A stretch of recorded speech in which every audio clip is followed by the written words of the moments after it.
We're here at the 2025 EMEA Two Circles Summit. As is typical, we've come inside and the sun has come out beautifully. Today we've been talking a lot about fans, fan engagement, growing audiences, and sort of the transformational journey that a lot of our clients and partners are going on.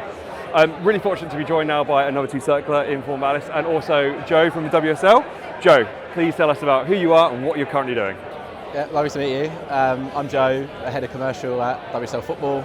WSL Football is the company which is responsible for running the top two tiers of professional football for women in the UK. So the Barclays Women's Super League, the Barclays Women's Super League 2, plus the Subway Women's League Cup. So my role is quite a varied one.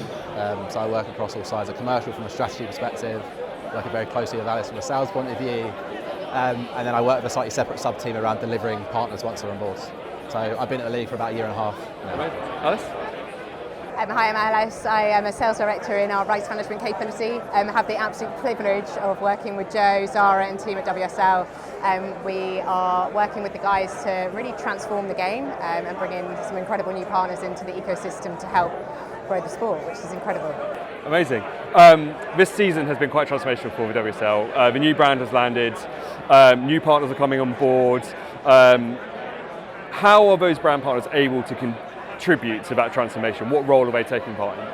I think, I guess taking one step back from that, so I think despite the massive growth that we've seen over the last couple of years, I think the reality is that we're still quite early on in our journey.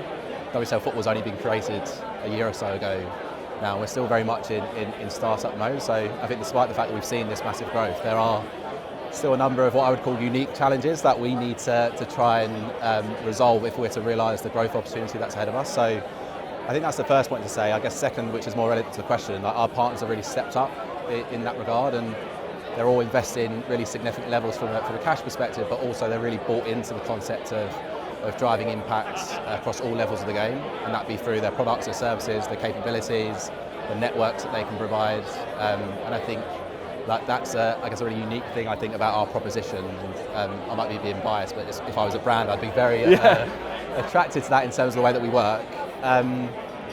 We obviously are very lucky to work with some of the biggest brands in the world.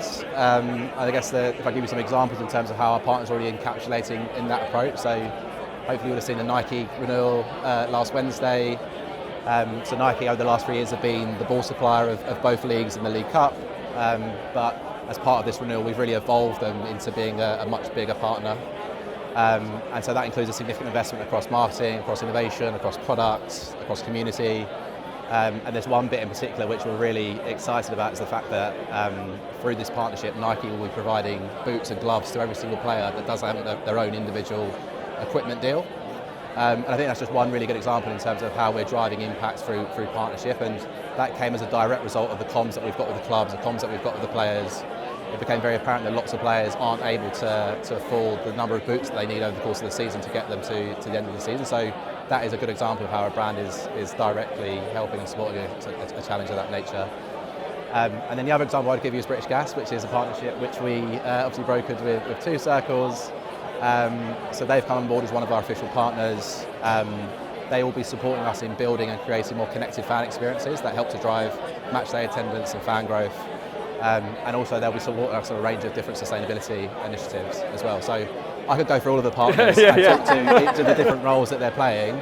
And I think, that's I guess one of the unique selling points from our perspective is that we need the help, but we need to work with the right brands to help us deliver against those solutions also. Yeah, nice.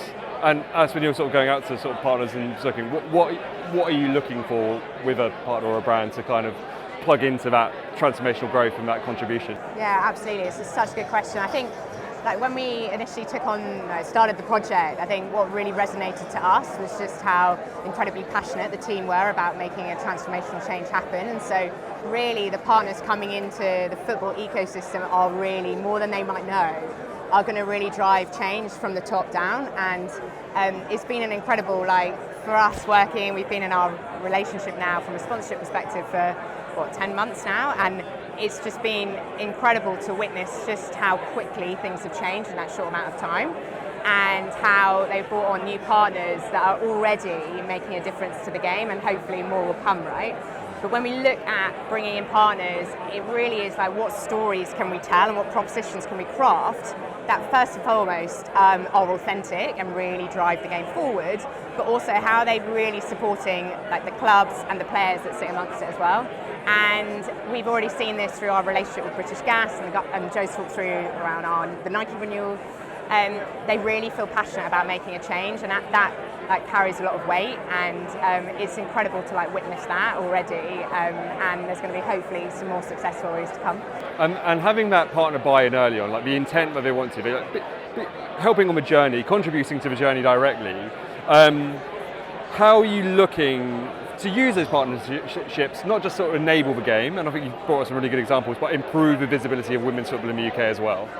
Yeah, so I obviously mentioned the investment from a rights fee point of view, and that is really important. But I think one thing that we're collectively aligned on, and we're actually seeing that come to fruition, is really pushing our partners to make sure they're investing in activation, and they're really sweating their rights as much as they can do. And again, a couple of examples that I can give you in terms of how that's been brought to life. I think two of our partners that are best at it would be EA Sports and Panini. I know you know the guys at EA very well, but we're about to move into the fourth year of that partnership. We started in 2022. The first time that you could play the game was FIFA at the time, which is now EAFC, in terms of being able to play with BWSL clubs and players. And over the course of that 3 years, we're now available to play in every single game mode. There's been millions of hours of gameplay, and just their commitment to driving parity and featuring women's football in the game, of us being at the figurehead of that. Like the impact of that, I think we would never be able to underestimate, in terms of just the broader engagement, the interest, the understanding of just the general public has in our league, and the players and the clubs that play within it. And there's just one anecdote that Zara, who's my boss, always gives, is that when she was working at Chelsea, they were all coming back from an away fixture, and then they were at a service station, and she overheard one of the people in the service station point out Sam Kerr and say, Sam Kerr has 99 player rating on the game. So it's just that, I guess, that cross-cultural, permutation into that sort of stuff, which I think, is really exciting. And then Panini, the sticker collection, which we're now moving into our third year of. I think we could never have imagined how successful it would have been. We went into that thinking it would primarily be something which would service our core fans, but actually it's opened up a whole new range of different audiences for us. And I think they're just two examples of how we work with partners to drive that visibility, I would say. Yeah, amazing. I think that one of the subject matters we've been talking about today as part of the summit is creating sort of tangible products that people can hold and feel and be part of and feel invested in. EAFC, I think, is a great example of that, right? To your point, Sam Kerr, 99 rated, already that is a subject matter. You're in gaming, you're sort of stretching around the edges of culture. With that in mind, if we start looking ahead about the role that brands can play in ensuring women's football continues to grow sustainably, but also becoming, I suppose, top of mind and sort of top of conversation starters, what are you looking for? How can they support more generally? There are a few points. I think the first one, which I think will seem quite obvious, is that they need to view this as a long-term investment. I think all of the brands that we've currently got on board as partners at the moment, all of the open conversation that we've got, they're all bought into the understanding that this needs to be a long-term project. I think appreciate that women's football, and particularly our two leagues at the moment, are riding the crest of a pretty big wave, and so we want to make sure that the partners are coming on board for the right reason, and they're motivated by the ambitions that we've got to actually generally change the game and drive that impact. So I think long-term investment is a big one. Transparency is another big one for me, in terms of our partners being not just transparent with us, but also being transparent with other partners. That means sharing insight, sharing data, sharing things that works well, what doesn't work quite so well, because we all have an obligation as a collective of partners and as a league to be able to grow the game together, and we need to actually row in the same direction collectively. I guess the only other thing I would add was to make sure that there is support across all levels of the game, and to make sure that our partners are motivated and are aligned to the fact that there is a need to activate across both leagues as well, I would say. Yeah, absolutely. And I think just to add to that as well, I think when we are crafting propositions with brands, what's unique about WSL Football is that everything is happening from scratch as we start to craft that, and what makes the property so unique in its own right. But most importantly, it's going to help grow the game. And I think when we look at how partners are particularly activating their IP beyond WSL channels or football channels, that carries a lot of weight, more than one might think. And so when we have been speaking to brands or closing conversations, we have always encouraged brands to make sure that they are putting thought next to how they want to activate the IP. And if you think about, giving the WSL the profile it deserves, but also the players and the clubs that sit within that. It's been incredible to see the response to brands really taking pride in that and taking an ownership position, whether they're using above the line channels to tell that story in their own unique way.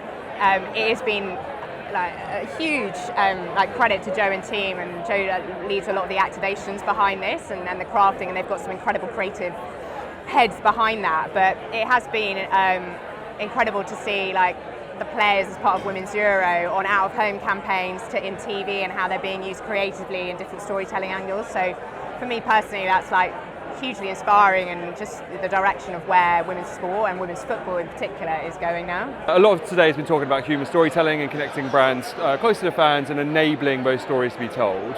How are you working with your partners from an activation point of view so that they are telling those stories authentically from their perspective, but also from a Barclays WSL perspective? I think British Gas is probably an incredible one around, how they're using players, athletes, for example, within storytelling. Their rewards program, maybe. Yeah, well, we're still in, the planning of that. I think, EA do, convert to the EA Sports example again, I guess they have a significant amount of player access in the partnership that we have with them, and that's because they do a really great job of doing that player storytelling piece, and I guess it helps that they are a brand that's endemic to the game, and naturally we don't have to work particularly hard in terms of making sure that the stories they are telling are relevant to our audience. So I think that's probably a slightly easier job on our behalf. But I think when we start to think about some of our other partners which are slightly less endemic, I think it's just about finding that common thread and that common level of interest that from a point of view of telling the story from a league perspective, it resonates, but also does the job for the brand that it needs to do in terms of their objectives. So I guess it differs by partner, I would say.